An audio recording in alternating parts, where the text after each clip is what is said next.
Hey y'all. Ooh, the sun in my eyes.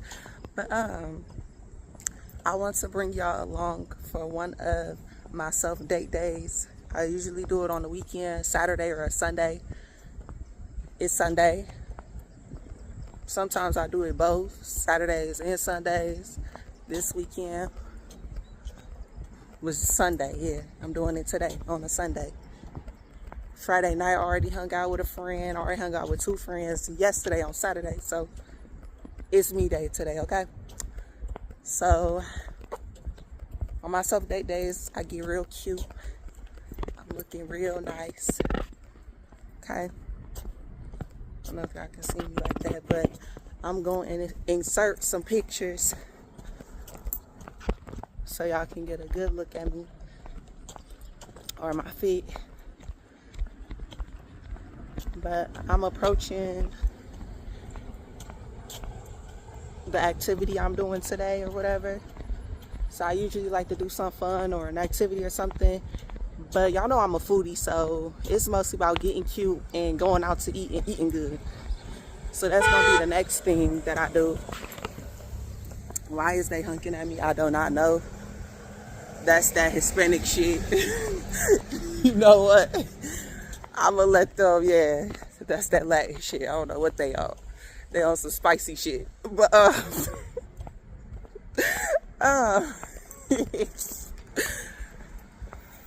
what's going on? So yeah, that's the second thing I'm doing. Gonna be going out to eat, eating good, okay?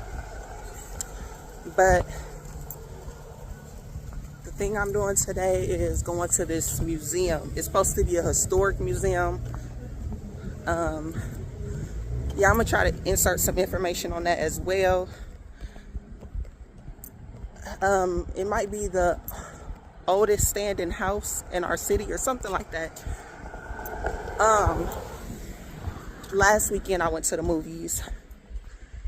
I've been doing this self-date day for the past 2-3 months. And I done went to the movies a couple times. I done went swimming, shopping. I done been skating. Some more stuff.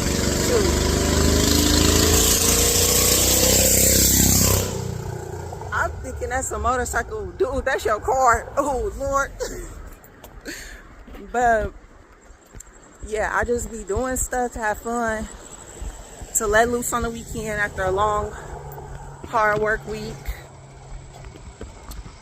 And, yeah, gotta feed my belly good because y'all know I'm a foodie. So I be trying new places to eat. And whatever else I like to do. But yeah, y'all coming along with me today on this day, this little journey, okay? Okay. But I'm approaching it. I'm gonna check back in with y'all in a few seconds or minutes to show y'all the front of this place.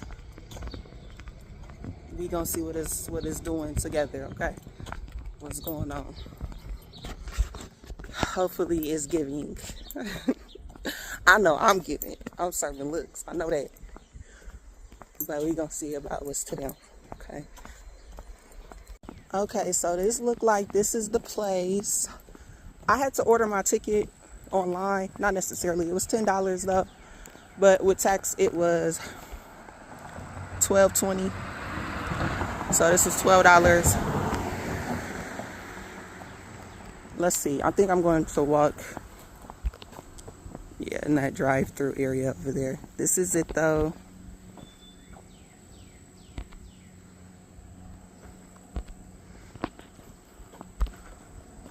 It's giving historical or history for real. It looked, yeah, those are the cars I guess that pulled up. So basically it seemed like they're gonna be taking me on a tour. Or you probably just give your own self a tour and just look around. I don't know. We're going to see what's to it.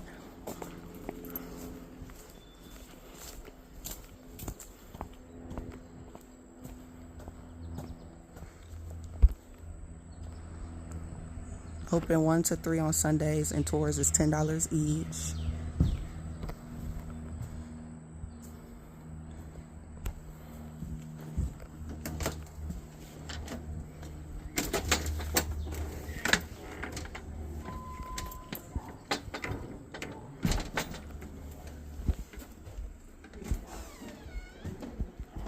Hello. The history of this fire back, but it's really fun. Look at all the little, there's 4 little cherubs in there. It's probably from the 1880s, but we don't know how it got here. But you can see they're all doing the trades. One's a blacksmith, you know, and one's doing architecture or printing or something. So I wish we could figure it out. And there was a guy that came on a tour and he said, I have that same fire bat. And he goes, what do you know about it? And we're like, nothing. He doesn't know anything about his either. Okay. So you know about gentlemen's and ladies' chairs? Somewhat. Remember the fashions, you know, when we had like the War of 1812, when we fought our Second World War with the British, and then they left, and then the skirts started getting bigger. Mm-hmm. So these chairs are probably from about the 1850s, and you can see the ladies' chair has the low arms, so you can have your big spreading skirts straight out of it, but the gentleman's chair is taller and has the arms. The seat is different, like that one dips in, that one's... Yeah. Yeah. This is John Flanagan. That was this picture upstairs. There's a picture of the Old Settlers Society, and I actually scanned that out of that one. But the Old Settlers Society picture was taken out here on this porch during a picnic on the 4th of July. So I just that's the only known picture of John Flanagan. Okay. So that's pretty wild, but that's cool. Yeah, and the 2 people above the fireplaces we think are the Zieglers, which. He was a captain of the Peoria, the 86th Illinois that fought in the Civil War, and then he came back and he was a mortician, and he made a lot of money as a mortician. But things were, you know, people were able to really prosper because Peoria was such a boom town at the time. This is the only thing in this room that's not from like 1840s through the 1870s. This is called a lampograph. That's cool. Yeah. That's pretty too. It's there's not very many of them made, and I'd never seen one before. They were made in St. Louis. I've seen and that. There's no volume control. The volume came out the bottom. It's solid brass. And so this is when electricity in houses was brand new. And the exciting thing is you can imagine the Victrolas where you had to crank, and then if you ever listen to one, your music slowly winds down. But with the electricity, it kept going, so you could get a steady sound out of it. But I really do need to put a new needle in here, though.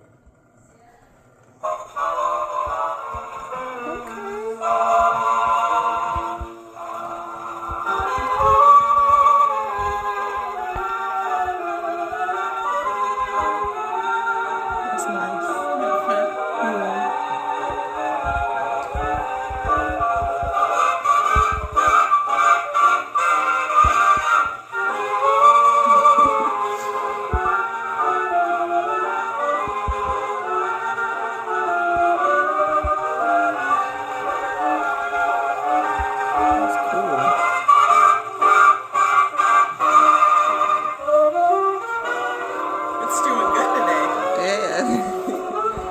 That's cool how that's running. thank you, Tom. Thank you. When you're lucky, you're lucky. Yeah, because a lot of times you'll want to go out back later. But if you can imagine, Peoria was down there. It was a lot of little frame houses and log cabins and things. It looked pretty much like that picture, which is 1831, 6 years before this was built. So people were down there and would look up and see this big, magnificent mansion. But that was, you can see in the corner over there, see that stone monument over in the corner? On that side, that's where there's some stairs that go down to the So it's by that like dish. Yeah. Okay. That thing with on the knobs on the bottom, all carved stone.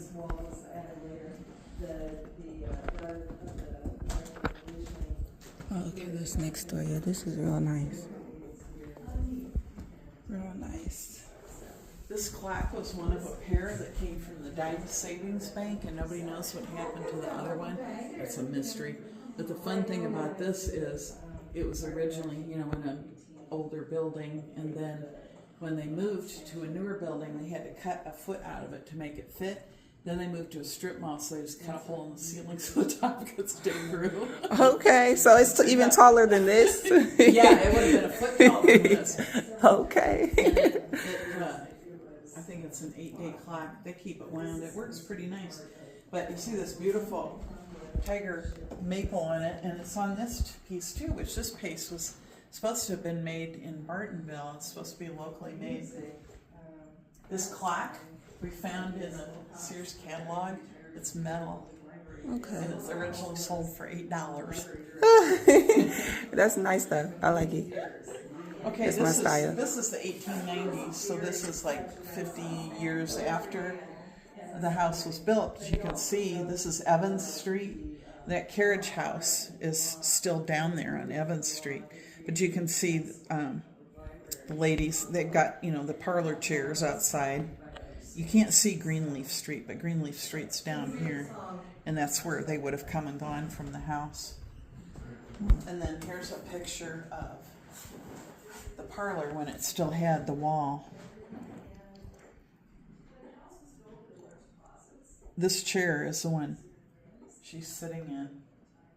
Oh wow. And then this is the parlor from the other side. You can see the doors. See that door? It's just like the door that's, that's on those already. Yeah. But you can see the fireplace. And you'll see upstairs we have one room that has completely original fireplace that still has the tiles like that around it. I'll take you in the dining room. The dining room, well, those rooms were set up to be real early when the house was first built. And after this room is more 1880s.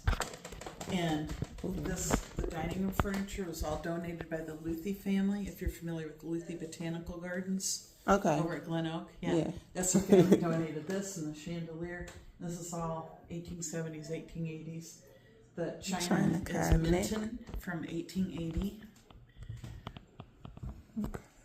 That's nice. This piece is That's much really earlier. nice. This piece would have predated when this house was built. It's more, in this country, it's the federal era, but more people are more familiar with the term Regency, which is England, and everybody always says Regency. But in this country, we're the federal era because we just beat the British again. Yeah. The last time we ever fought the British.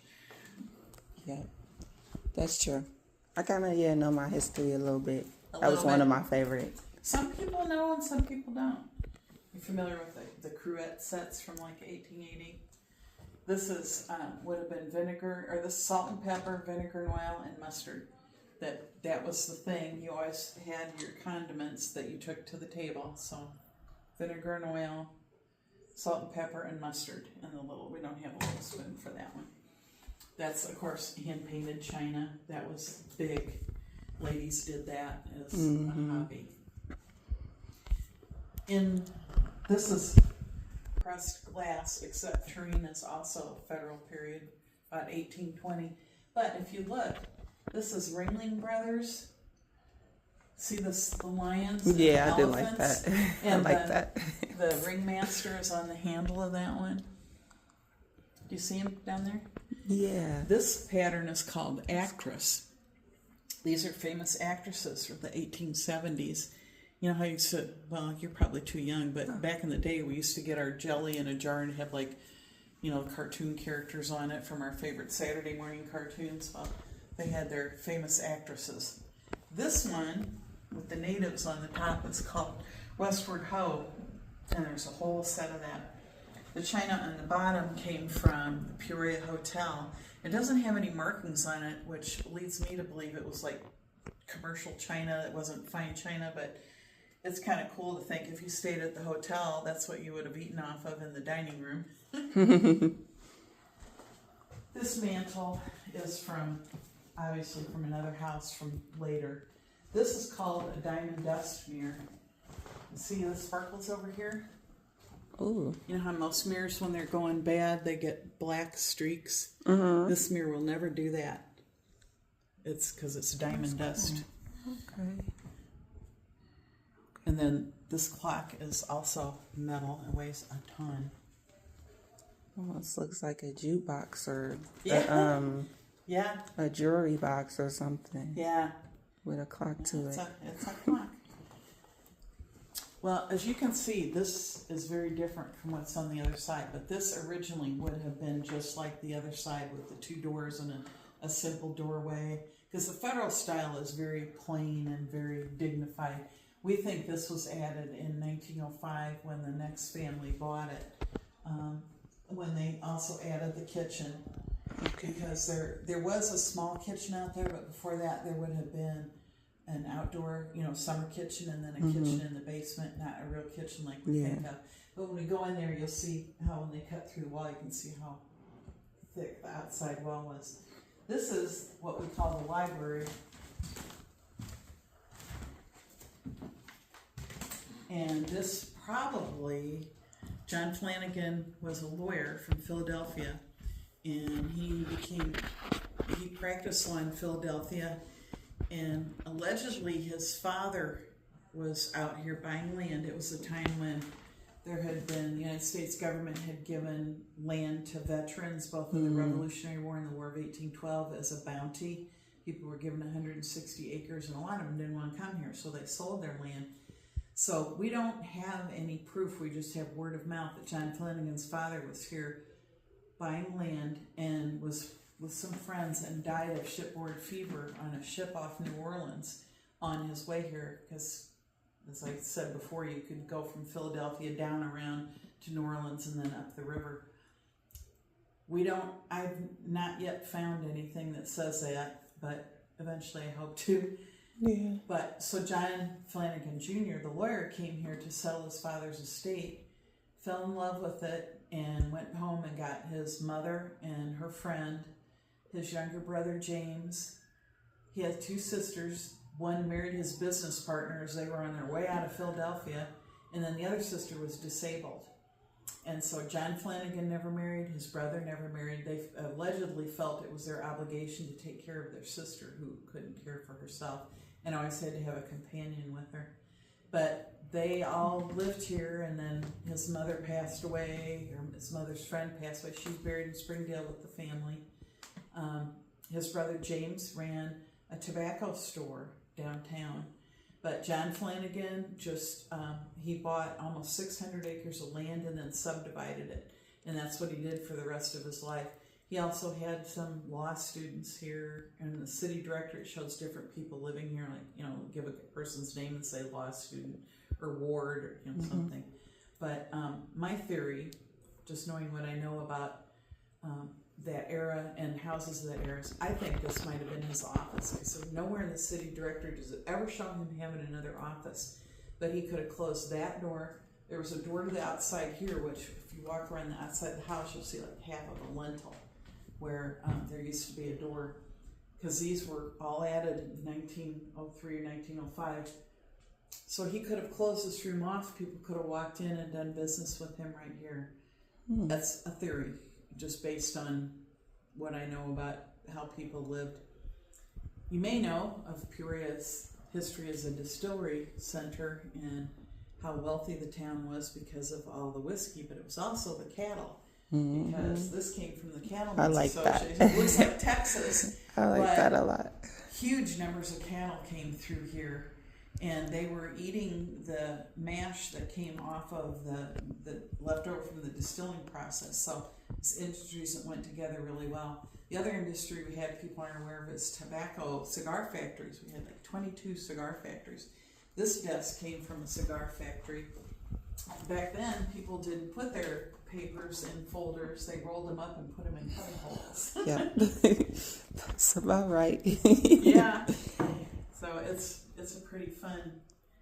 There they had a place they could put them up, right? But I believe this desk has new legs on it. I think it was a standing desk, probably stood, sat on a high stool or stood when you think about furniture of that era. But this did come from the cigar factory. We have some Peoria pottery in the cabinets here. This mantle also is much later, and it came from a house that was used eventually as a hotel. But we also have our friend here, Robert Ingersoll, who was called the Great Agnostic, and there's a statue to him down in Glen Oak Park. But he fought in the Civil War. He lived here for a while, and it was when he was living here it became very famous. But he spoke about being an agnostic all the time. This is his desk. I'm not sure what this is. Oh, Looks like distillery. Downtown a little or This something. daily product, 50,000 gallons of whiskey, and feeds 4,000 heads of cattle. But here's some of the books that Ingersoll wrote. I love libraries. I'm a big reader. Are you? Yeah. I'm trying to open my own bookstore one day. So Oh, great. yeah. You can see here's a Peoria's best cigar box. Okay. So we actually did have cigars made here. That's cool. I'm trying to decide, we'll go in the kitchen and I'll send you down to Tom, because I don't think the other people, unless you'd rather go upstairs first. It doesn't I can hear matter. them talking, so I don't want to get Okay. cross Yeah. talk.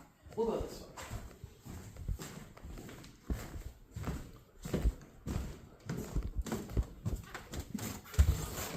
You want to do the kitchen tour?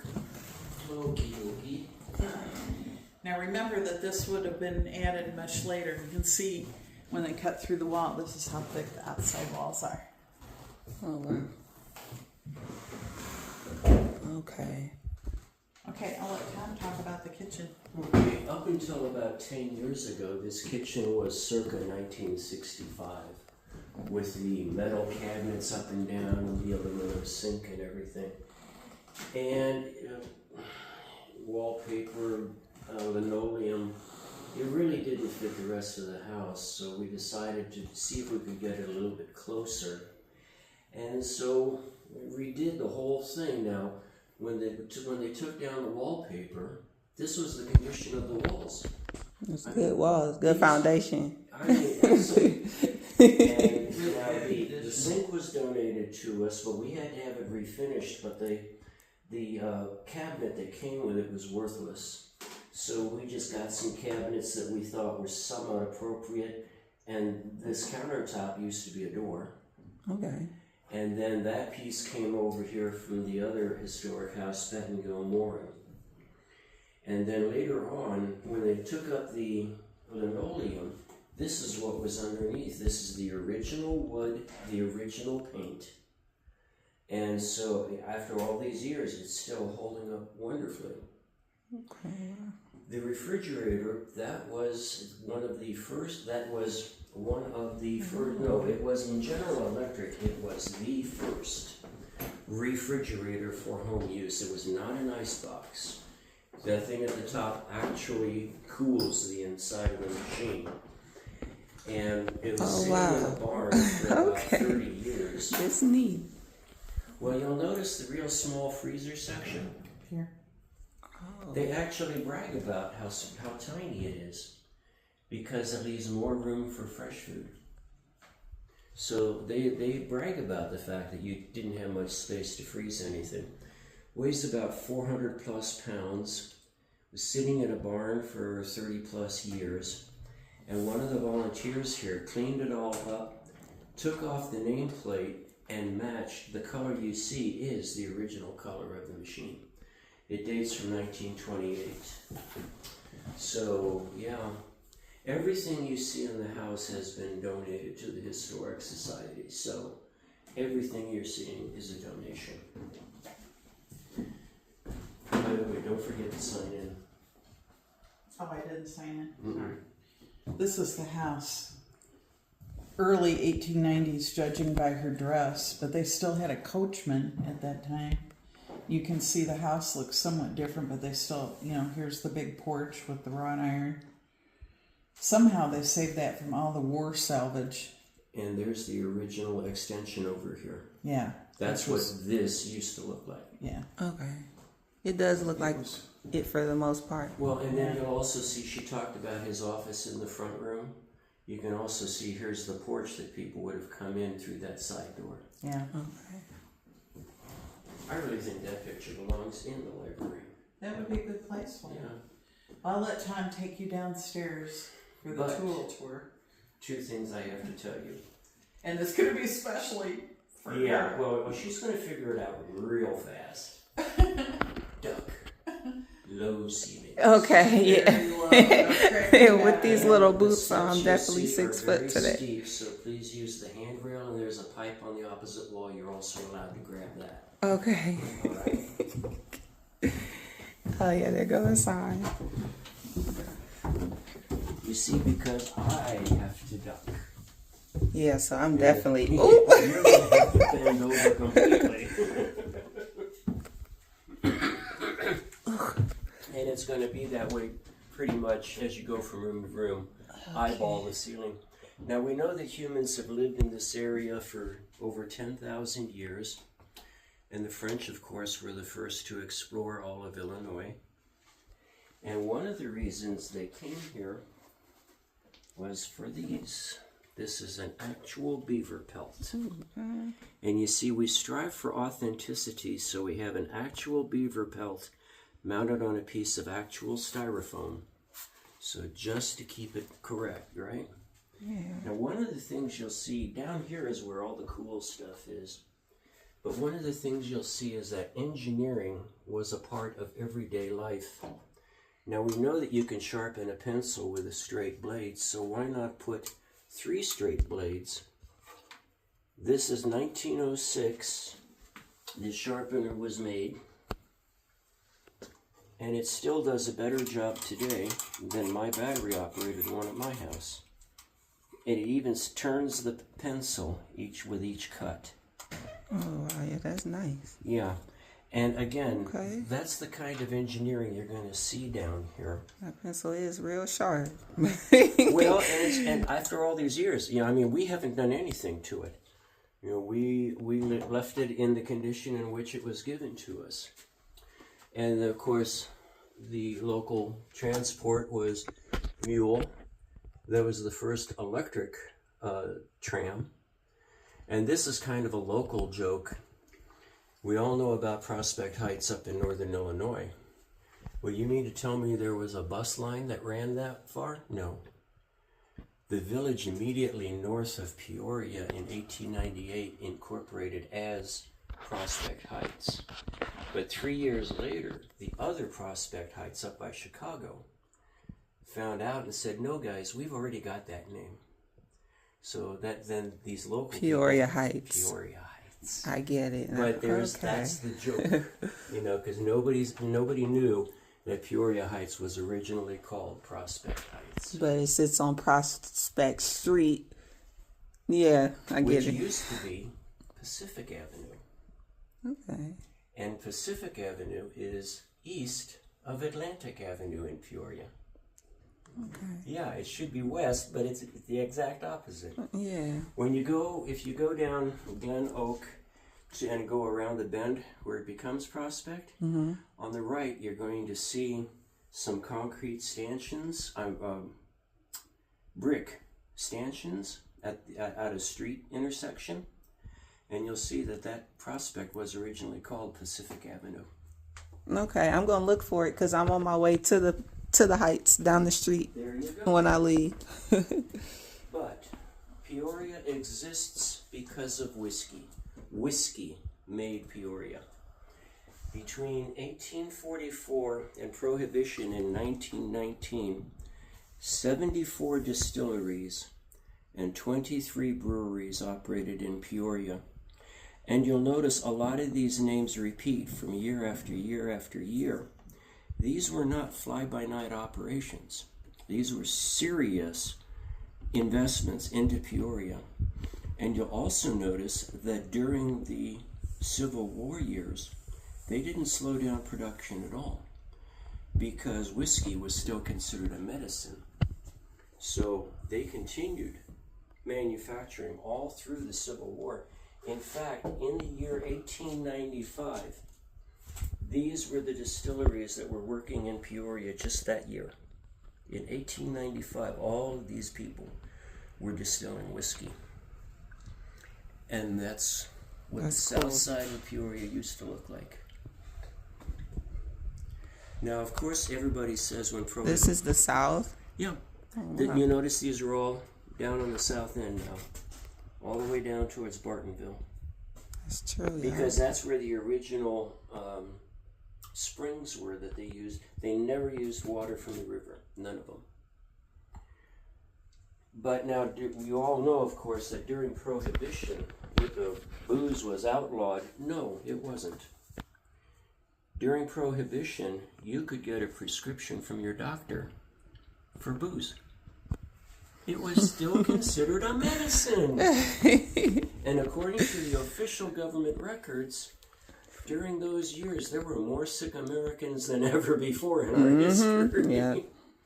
But anyway, yeah, you could actually get a prescription for whiskey during Prohibition. Now, if you've been in Peoria longer than 10 minutes, you've probably heard about the Columbia Riverboat. Right? This is what it looked like. This was their ad for their cruise on July 6, 1918. The only problem is, on July 6, 1918, this was the riverboat. It had sunk the night before. The 6th of July. Wow. Yeah. What I love is look down there at the tickets line way down at the bottom. 50 cents per couple, extra lady 25 cents. So apparently Grandpa was allowed a mare and a spare. I think that was for the, like his wife's sister or something like that, unmarried woman. But, and then, now Peoria is officially the oldest permanently inhabited settlement, European settlement in Illinois. We are officially dated from 1691. And so we've got a lot of history, including bicycles. There were 5 bicycle manufacturers in Peoria. We had state, regional, and national bicycle races here.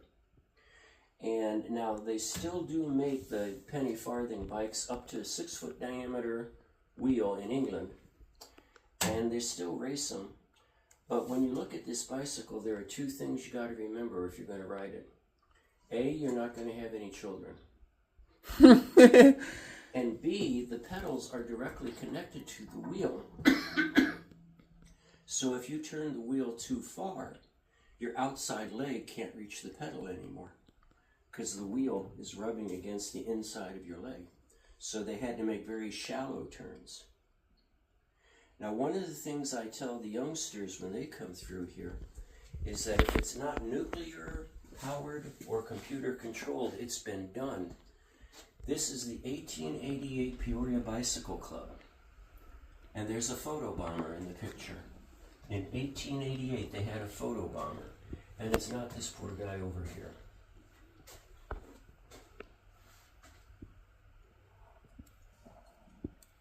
Nosy little kid up in the window. But you will also see a bicycle built for 4 and a side-by-side bicycle. Wow. So they had some creativity and some ingenuity, and again, some engineering, even with their bicycles. But now you've got a lot more house to see, so I'm going to have to speed along here a little bit. Now, of course, in the summertime, you did all your cooking outdoors. Watch your head. So that you would keep the heat out of the building, but in the winter, you wanted the heat. So your winter kitchen would be down here in the basement. Mm-hmm. And again, here you can see the foundation. This is the original foundation, 24-inch thick limestone. All right? Remember, that section was added early 1900s. But anyway, what we've tried to do here is show that from the original wool and cotton, they would spin their own thread with foot-powered sewing machines. They sewed their clothes. And then in the opposite corners, we have the laundry. This real cotton? Yeah. Lord. Yeah. Lord. Lord. Yeah. Oh my God. God only knows how long that's been here. Oh, great. Yes. It really is. I think that's actually wool. Yeah. Yep. But Damn yeah. near. Here you go. See, we go for authenticity. I'm saying. And God only knows what's living in This there. is a spinning wheel. This is crazy. Lord. And then, of course, now this is a butter churn. Mm-hmm. 5 gallons of butter I at a got time. all of them down here. You know, a lot of them, you would make up your butter only what you could use in a few days. Because, of course, they didn't have this thing, but the apple has to be in exactly this shape to work best. Apple goes on here. As you crank it, this blade comes around and rides around the outside to peel the apple, while this is inserted to core the apple. And then that snap right there, this piston here is supposed to kick off the apple core. Yeah, that's real cool. And the other thing you'll see too. Bonanza. Pardon? It says Bonanza on it. Yeah, that's the manufacturer. It was manufactured from 1880 to 89, and this one happens to be 100% original and complete. But if you couldn't afford one of these, you build your own. And this is something else that you see down here, is that the people were survivors. You know, they couldn't... Okay, what's happening here? Anyway, if you couldn't afford a commercial apple peeler, you made your own. Jam the apple on there, the blade would be in here, so that the same thing, as you spin the apple, you move the blade around to peel it. But you didn't have the core. But you made it yourself. You made your own if you couldn't afford to buy one. And that's something else that you'll see down here. But now Illinois was a major coal producer, and these were some of the drills that they would use to drill into the coal face so they could use their ram to shove dynamite into those holes. And when they set off the dynamite, this was their head protection. Oh, wow. And so now they started, of course, with just candles, but then they said, hey, we have oil wick lamps. Maybe we can make one small enough that we can have it on our head. And then later on, they discovered that if you drip water onto calcium carbide, it produces acetylene gas, which is very flammable and burns extremely bright. In fact, Ford Model Ts used acetylene gas in their headlights. That's how. So this was, I mean, this was so much brighter than anything they had before. The only drawback is that it was an exposed flame. So if you walked into a pocket of coal gas, you blew up, but you did it with better lighting. Oh, God. Yeah. Lord. Really? No. Yes. No. And then we discovered that we had so many leather working tools that we could set up our own leather shop in here. Everything in there is used for leather working. Shoes, belts, saddles. There's even a leather golf bag over here. And so everything in there, that's the leather shop. Like blacksmithing or, am I saying it right? What is it? Like where they shine the shoes and all that. Whether they make the shoes. Oh, okay. Yeah, you see, these are called lasts. And those are the things that you would use, like, for making a kid's shoe, as opposed to an adult shoe, the larger sizes. And that was how you would use them to attach the soles onto the body of the upper of the shoe. Yeah. And then, of course, in here, we have the boys' room. And again, you'll see that we have more than we can display. But I've tried to set up the hand planes here in the sequence in which they would have been used, from the rough sawn wood all the way down to the fancy edgings. I've got to find those things. I've lost some pieces down here. But anyway, and then you want a level? 10-foot long level. Wow. But again, if you couldn't buy a machine, they would build their own. This is a hand-powered scroll saw, but this mechanism came off a butter churn. So they broke the jar of the butter churn, and he said, hey, I can MacGyver that. And he built himself a scroll saw with it. And all these tools here are all homemade. And they all work, they're all usable.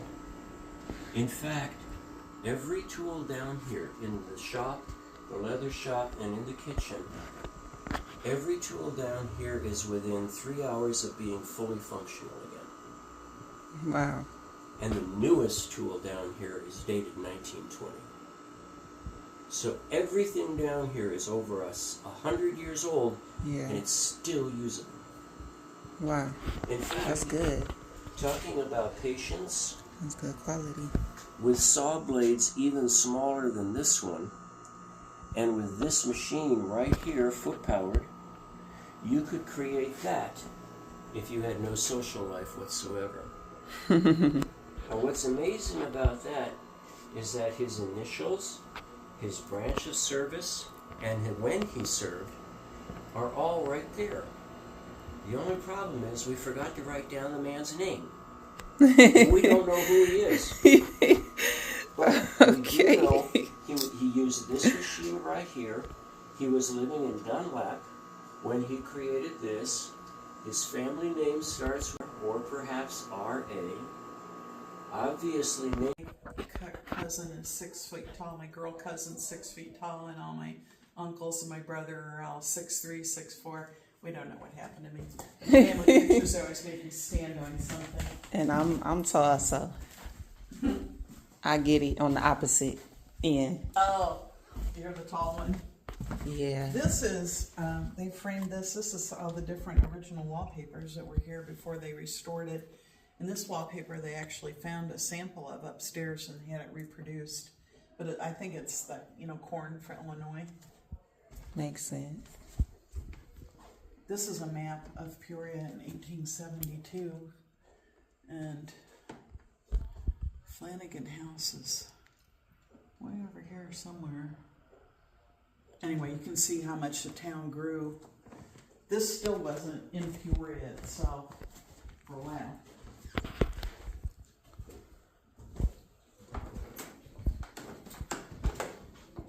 This would have all, like in the parlor and everything, would have been all wall-to-wall carpeting. Back then they had narrow strips that were ruined, kind of like this, and then they sewed them together to make wall-to-wall carpeting. This is also the headquarters of the Daughters of the American Revolution. They helped some with the house, and so they have their library here and they meet here. Originally there would have just been 4 bedrooms up here, and then later on 1 bedroom was converted to a bathroom, and then they added a couple of rooms and there was an apartment. So those are just used for storage. This bedroom is set up to be very early, like when the house was first built, except it has a fireplace from someplace else. Are you familiar with rope beds? Yeah. If you come over here, you can see originally where the ropes went, and there would have been where they wound the key, like sleep tight. Don't let the bed bugs bite. That's going to your ropes tight. That's so you cool. didn't sag, and it's something you had to do a lot. Just like those blow-up air beds that keep sagging. Yeah. Same thing. And of course, no indoor plumbing, so you would have had your pitcher and bowl and your slop jar and commode under the bed somewhere.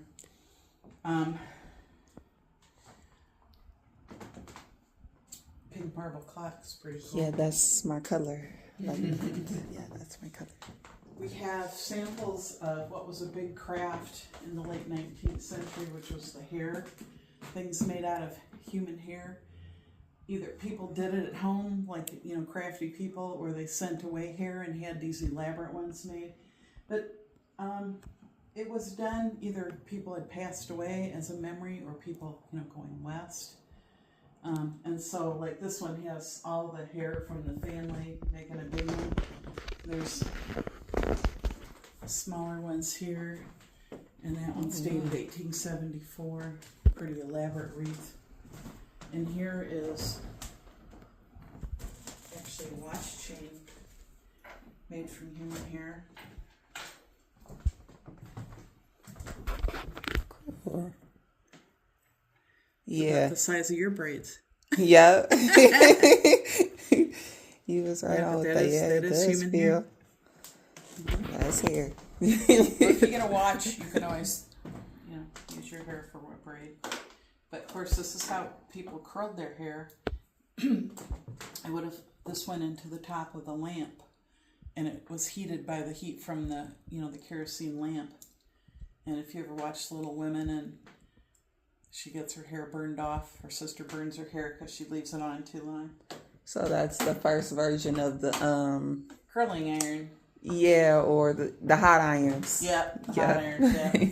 This is a collar box. There for a while there, people had their that's giving out their shirt, and you had a paper collar and paper cuffs, and you would have a big package of these, like 20 sets of them.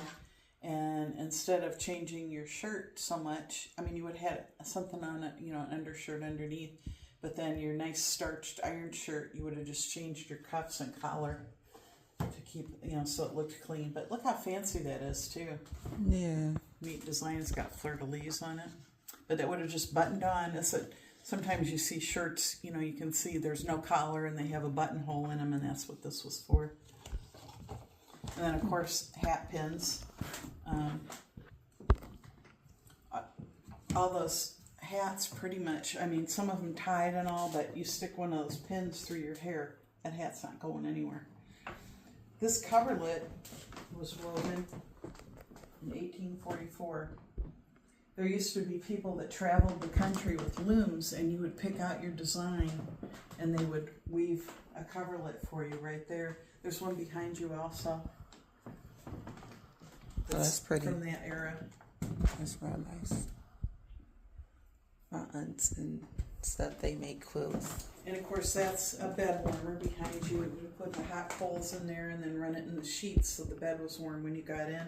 But we also have a match set of these foot warmers that you fill with hot water to keep your feet warm. Now, stand here and look at that fireplace. Okay. And you can see that it's not in the center of the room. It's off to one side. That's because these closets weren't here originally, because you were taxed on the number of rooms in your house, and a closet was considered a room. So they didn't have, I was thinking a way to tax it. They would have had those big, wardrobes to put their clothes in and no closet.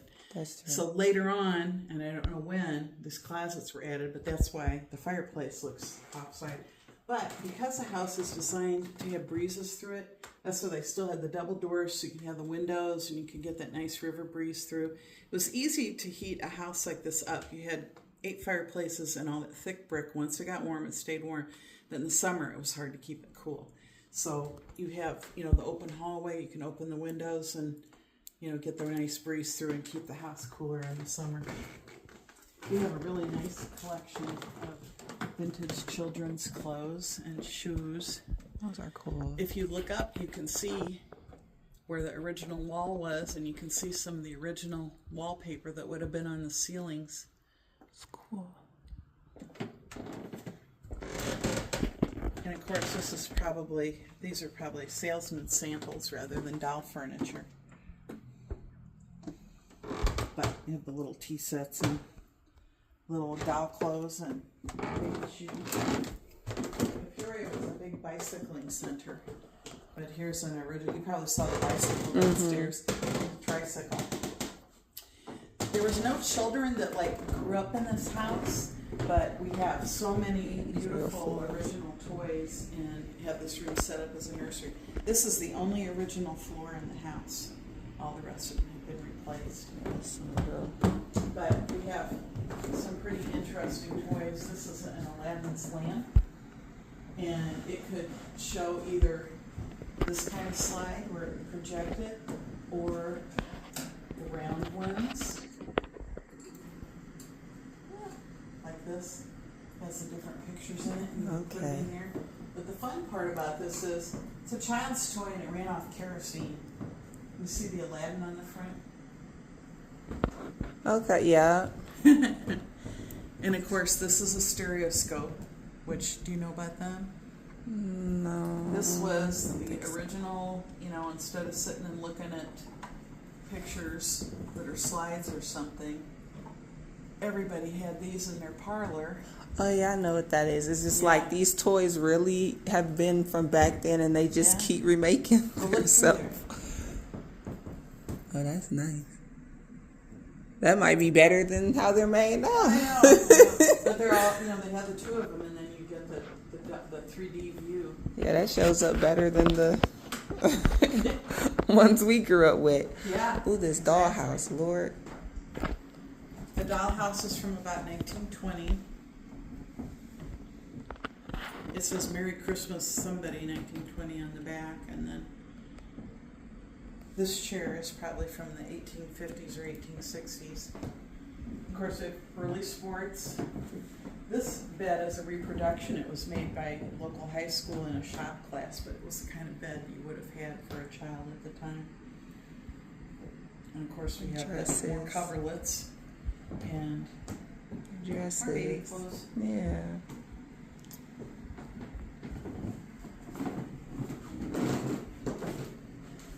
Are you familiar with the Spanish-American War? Yes. It started when they blew up 16. the Maine. It's 1898. There was actually 3 conflicts, but together they referred to as the Spanish-American War. That's actually a piece of the Maine battleship that was blown up in Havana Harbor. There's a picture of it before it was blown up. And we've got a spoon. And E.S. Wilcox was the guy who was the head of the Peoria Public Library, and he wrote the first tax law to support public libraries.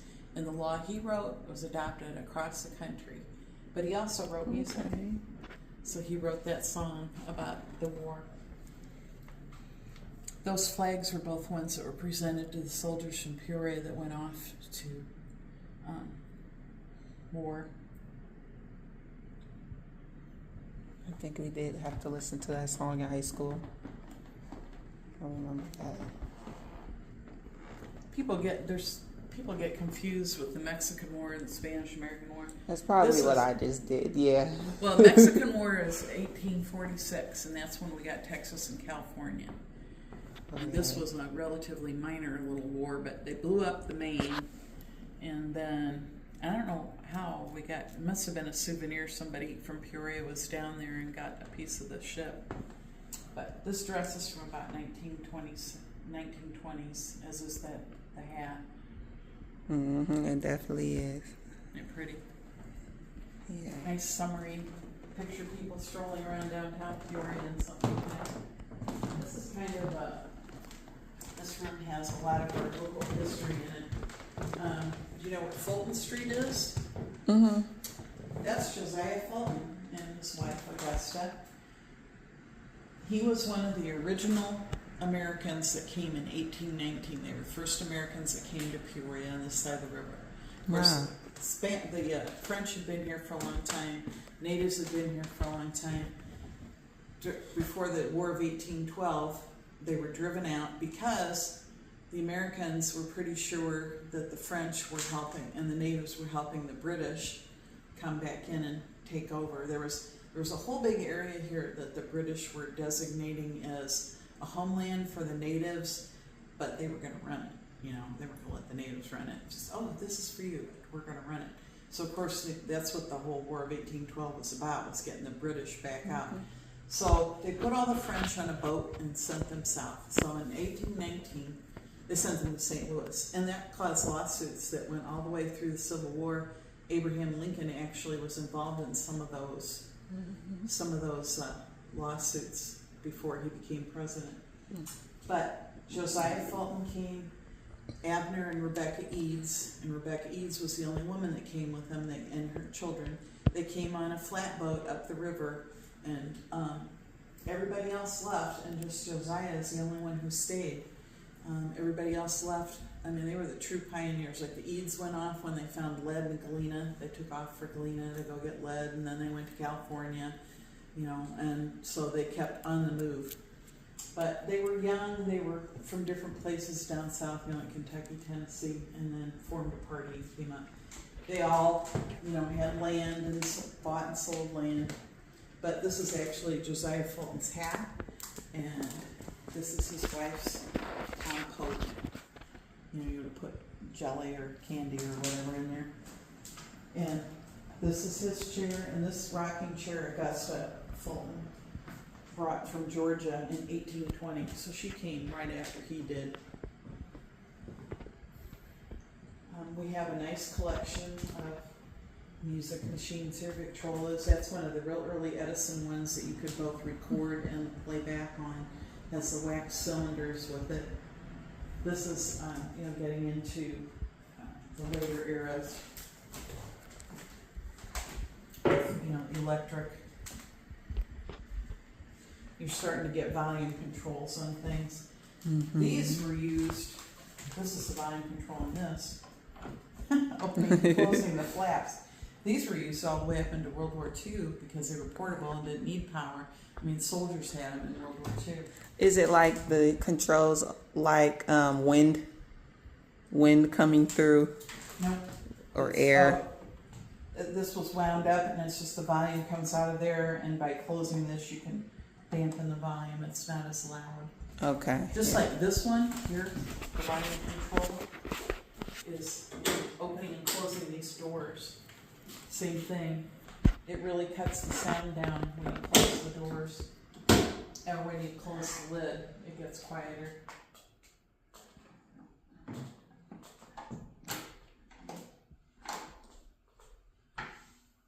Of course, that's an architectural rendering of the Grand Army of the Republic Hall, which is downtown. Have you ever seen it? It's got cannons in front of it. I have had to see it. Yeah. Is it close by the courthouse? Yeah, not too far. It's actually by the federal building. It's the federal. Yeah, the Missouri Public Library, the federal building, and it's in the next block. Yeah. The hotel is the big hotel. It's right across the street. Not the Marriott, is it? It's a Marriott. I don't know what it is. I keep losing track of what hotel it is. Yeah. I feel like they done renamed it or something. Yeah. Here is a picture I was telling you about of the old settlers. And there he is. You can use this if you want to look at it, but this is, you had to be in town by 1835 to join. There's a lot of famous Peorians in this picture. Lydia Moss Bradley is probably in that picture. And John Flanagan, his sister's sitting next to him. Mr. Leitner is in here, and it's got that huge monument at Springdale. But this, you can see, this is at Flanagan House out front there. The Old Settlers Association, now we have t-shirts. Back then they had badges and dedicated to different things, but those are all from Old Settlers reunions. These are all badges from Civil War veterans reunions. And the 86 Illinois reunion ribbons mostly have acorns on them because there was one with cameras. Oh, I didn't tell you about the Civil War. That's, I think, a lieutenant's coat. And the drum is actually a Confederate drum. It's got all the real early Confederate flags on it, and it would have been captured. And probably when that drum was captured, probably they bashed the head of it in, which is why it was replaced with the one that's painted.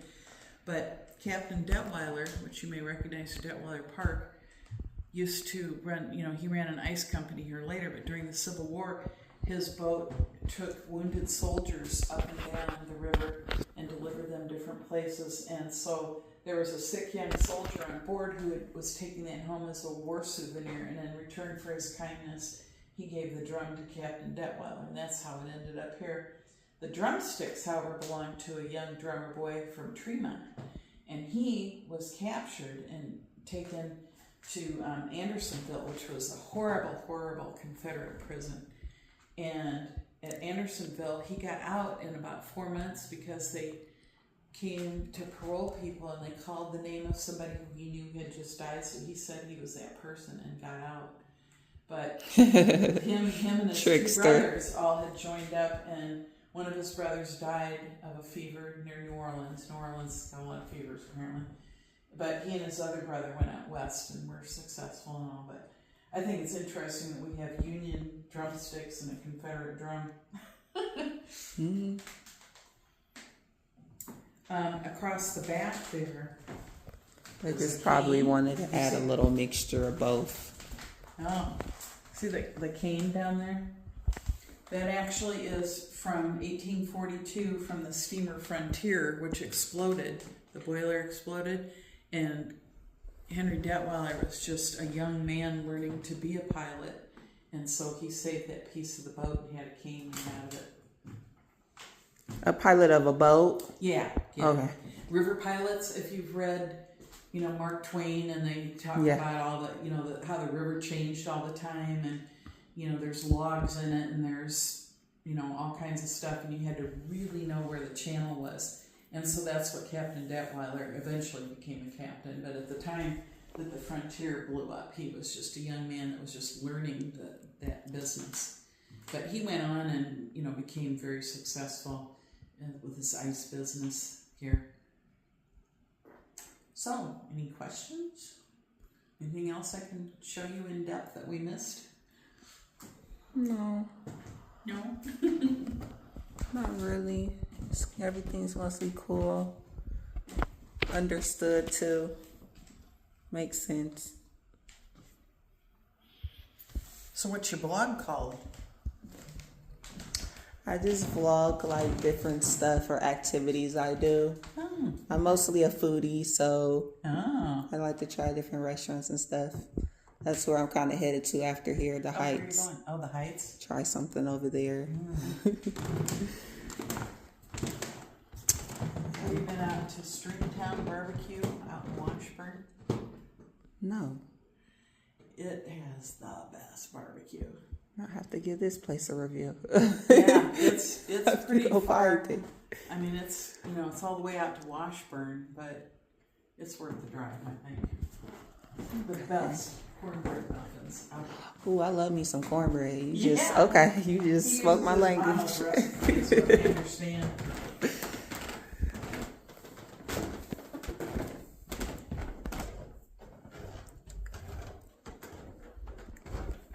Well, and then the first weekend is a holiday home tour, and we usually have 3 or 4 private residences, and then our 2 museum houses, and they're all decorated.